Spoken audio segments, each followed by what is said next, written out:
All right, today we're diving into a story that's so much more than just a historical event. It's really a story about incredible inner strength, about sacrifice, and about a battle that was fought completely in silence.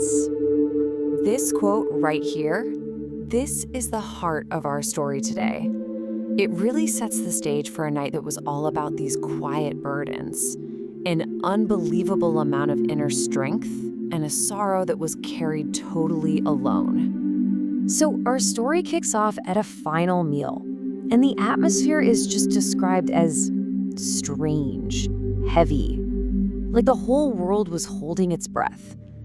Jesus is there with his disciples, and even though everything on the surface looks calm, you can just feel this deep sorrow simmering right underneath. And this is where the tension really starts to build. You have this huge gap between how things look, just a normal meal with friends, and the world-changing events that are literally minutes away from happening. The people closest to him, right there at the table, had absolutely no idea. And then, bam, with just those 6 words, that quiet calm is completely shattered.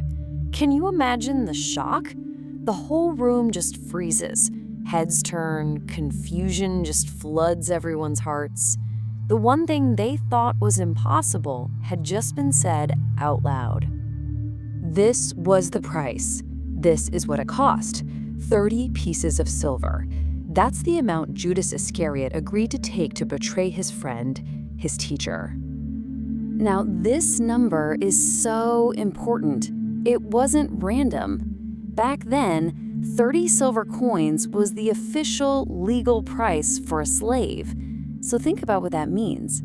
The world was basically putting a price tag on the savior that was equal to a servant. The betrayal wasn't just an action. It was a deep symbolic insult.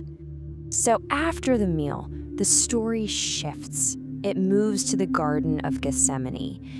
And this is where that quiet internal battle really begins. And this slide just lays out the isolation so perfectly, doesn't it?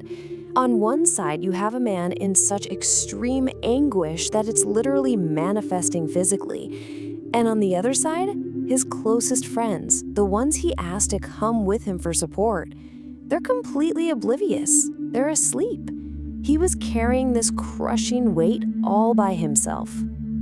And you know, this wasn't just some poetic language. Modern science actually has a name for what the scriptures describe: hematidrosis. It's an incredibly rare condition, but it just goes to show you the sheer physical and emotional stress he was under.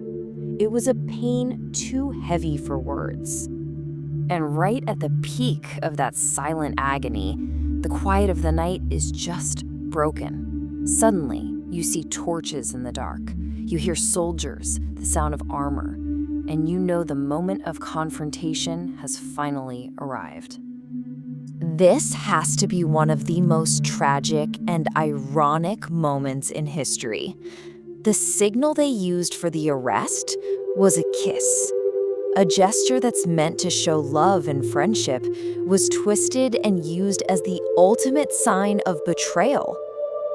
Okay, so what happens next is just total chaos. But it's in this exact moment of fear and violence that we see one of the most unexpected, most revealing acts of the entire night. It all happens in an instant. The tension just snaps.